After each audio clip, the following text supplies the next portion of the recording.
Hello and welcome to HyperDog Digital. This is Scott, and today we're going to take a look at something that I have been dying to get my hands on since it was announced, and it's the Lenovo Yogabook C930.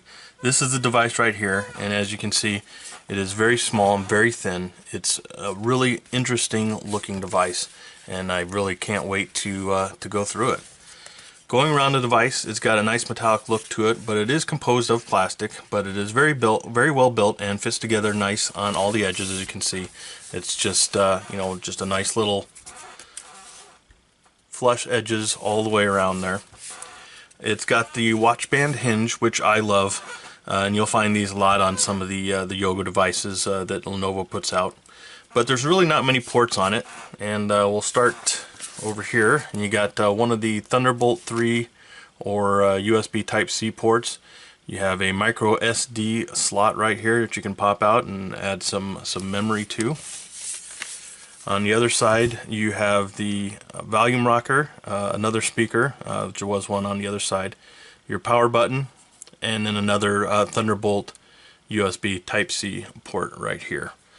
On the top then you also have a couple of speaker ports, and that's it. That's really all you got on the whole device as far as going around and looking at the different ports. Now, one thing you may notice when we're looking at this is that there are no indentions or places where you can get your fingers into to open the device. It's held closed using magnets, so to get it open you can pry it apart with your fingers like so, like that. Or you can push it back closed together there, or you can use what is called knock to open. And let me see if I can get this to work here. Just double knock on it and it will pop open like that, which allows you to like I said, double knock it and pop it open. Clearly this releases the magnets and allows the top to pop open. Yes, it's a bit gimmicky, but I kinda like it. Now here's where you get to what is so cool about this device. What you have is a dual screen setup. The top portion here is your standard display right here, and on the bottom is a fully high definition e-ink display, which can be turned into a keyboard, a notepad, or an e-reader. The screen has an anti-glare coating on it, so if you do use it in the sun you're not going to have any problems reading it. There's also a fingerprint reader right here, and we'll get this up so you can see that a little bit better. Right there, and that just adds a little bit of security. And of course there's a camera up here at the top as well. So another thing you will notice right away is the e-ink display has this little drawing on here. This is purely cosmetic and just a neat little option that you can set up when the device is powered off. You can certainly turn this off or choose one of the other built-in images that are provided. I'm not sure if you can take one of your own images and somehow change it into one of these as well. I haven't tried, I really haven't looked into it. I think that would be pretty cool as well, but there are about half a dozen or so different images that you can choose from if you don't like this one. And again, you could just turn it all the way off if you want to. I left it on. I think it's cool, but then I'm a huge nerd and I like that stuff. So once you start the boot up process, of course, this will change into a keyboard. So let me go ahead and get this started so that you can see that. And here we go. This is the keyboard layout here, and it's pretty much your standard keyboard size, with some of the keys being a bit smaller, such as the tab, the cap locks, the enter, etc. But for the most part, it's a normal size. You also have a nice little 10.8-inch screen here at the top. It's not the biggest, and it does have some large bezels on the sides and the top, but it is bright, the colors look good, and really it serves its purpose for this highly portable device. Now the e-ink screen is also 10.8 inches as well, just for comparison purposes. Now the big question, of course, is how does the keyboard work? How well does it work? If you're used to typing on your screen with a tablet, it shouldn't be much of a transition. It does provide some haptic feedback when you type, so there's a little bit of a vibration when you hit it. There's also a little animation that shows you pushing the key down so that you know exactly where you're typing as well. And this is just basically an attempt to make it a little easier to feel the keyboard and make it feel like a real keyboard. But it does take a bit of getting used to for sure. It's fairly different from your standard keyboard since you don't have that tactile feel to it and can't always feel where to put your fingers to find your home position if you still need to do that. But it does get a lot easier to use as you use it. I had a hard time initially and made a lot of typos and mistakes, but after a couple of days I started getting the hang of it. I did spend a lot of time typing on a tablet screen, when tablets first came out and that sort of thing, so it did put me at a bit of an advantage in getting used to this and using it. Now, to get the trackpad to show up, you hit this little oval down here and it will pop up here for you, and of course on either side you have your right click and your left clicks. And to get back to the well, of course, as you can see, then it just moves your mouse around for you. So it's pretty straightforward, pretty easy, and it's pretty sensitive. It doesn't have any problems or lag or anything like that. It works very well. And then, of course, to get back to the space bar, you just push one of the keys here, and it goes back to the space bar.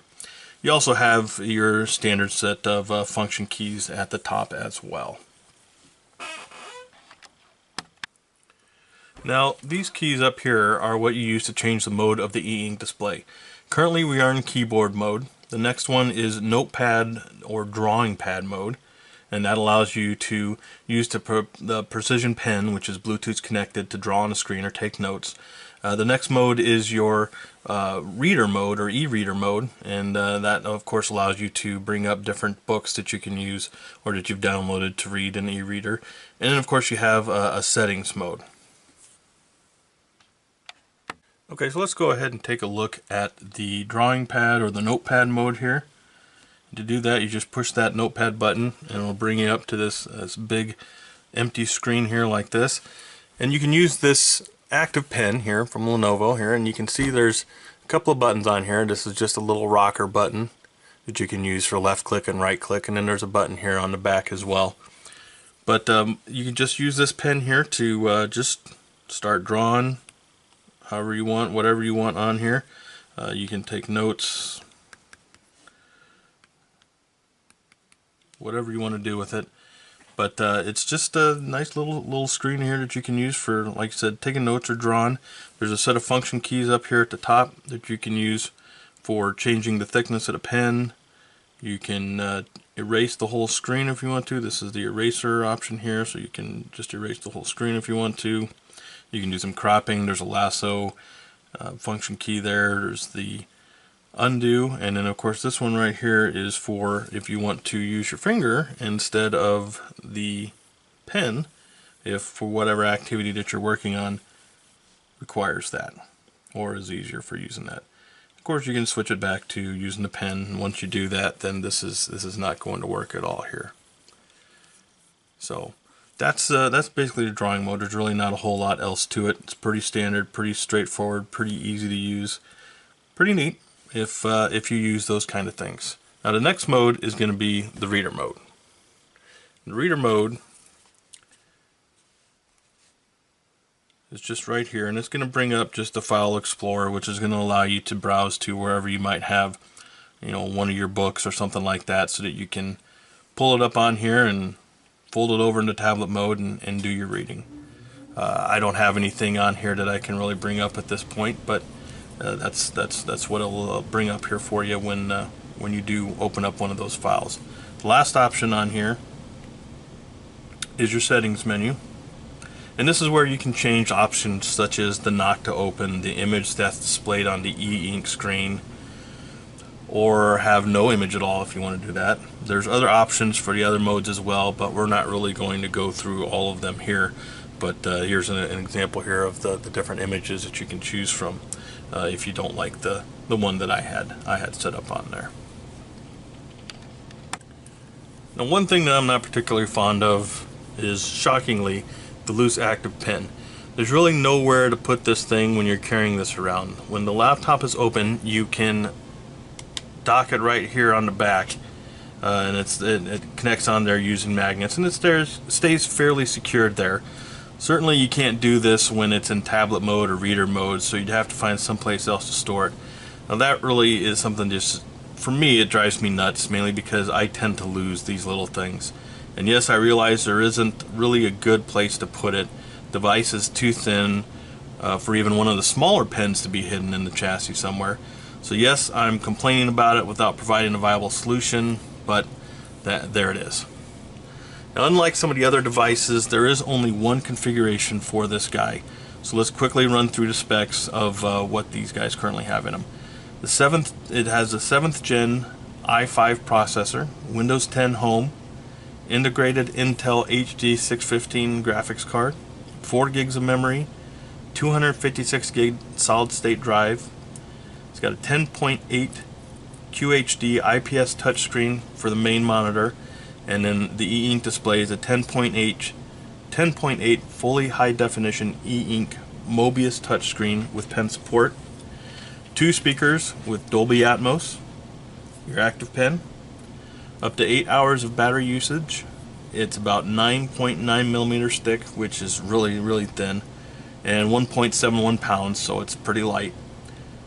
802.11 AC for your Wi-Fi, and Bluetooth is Bluetooth version 4.2, and then the camera on it is a 2 megapixel HD camera. So clearly this is not a powerhouse of a machine, but that's not really what its purpose is. It's primarily designed for mobility and multiple use. Performance-wise, it worked fine for your standard day-to-day activities, office, internet, email, watching movies, etc. You're certainly not going to be doing any high-performance gaming on here, though, that's for sure. Now, I'm not an artist, so I can't really speak to how well the drawing works on it. I didn't have any issues myself, but I was just dinking around, just drawing circles and pictures to the best of my ability. Someone who uses a device dedicated to drawing may have higher concerns than myself, so definitely check that out if you're looking at getting it for something like that. Note taking, of course, was very easy and worked fine, and I didn't have any problems taking notes, saving them, or anything like that. The e-reader also worked without issue, but again, it's not something I use on a regular basis, so I can't really compare it to more of the dedicated e-readers. In the end, I really like this device. Yes, it's a bit gimmicky. Yes, it doesn't pack a ton of power. And yes, the keyboard can be a bit tough to get used to, but it's just fun to use for me. I love new and weird gadgets, so for me it's really cool, but I can certainly understand that it's not for everyone. I think where it really has a different dynamic is in its ability to combine different devices and be a multi-use laptop. It's a laptop you can use for productivity. It's a notepad or drawing pad that you can use for taking notes or doing drawings. It's an e-reader that you can use when you're out sitting in the sun reading books. So I suppose you could also say that it's also a tablet as well, but I think that's kind of redundant, really. It's something that we already expect. So, you know, in the end, some people may have a hard time getting past the keyboard, and there are certainly plenty of ultra slim laptops out there with traditional keyboards that might work better for those people. So if you don't need the e-reader or you don't need the notepad option, those might be a better direction for you to go. But if you use a laptop, you have an e-reader, and you like to do, take notes and draw in your devices or whatever, then this is a prime opportunity to consolidate all of them into one easily portable device that's really just pretty cool to carry around and show people. It's definitely going to be a conversation starter for sure, especially with that e-ink screen and having that picture that pops up as soon as you open it. So I think it'd be kind of a fun device to use, but again, I can certainly see where some people aren't going to find it very useful for them. But really, the portability and the multi-use is, I think, where this device is really going to excel. And really, at that point, that's about all I have for this device. I hope this has been useful for you, and I hope to see you again next time on HyperDog Digital. Thanks. Hey, this is Scott for HyperDog Digital. Thanks for watching. If you want to see more videos and reviews, be sure to check us out at hyperdogdigital.com.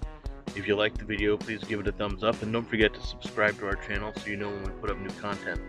If there's something you'd like us to review, or you have a product you want to send us for a review, feel free to send us an email at reviews@hyperdogdigital.com. We're also looking for sponsors right now, so if you are interested in being a sponsor for our channel, contact us at sponsor@hyperdogdigital.com. All of our social media links and emails are in the description. Thanks again for watching, and I hope to see you next time.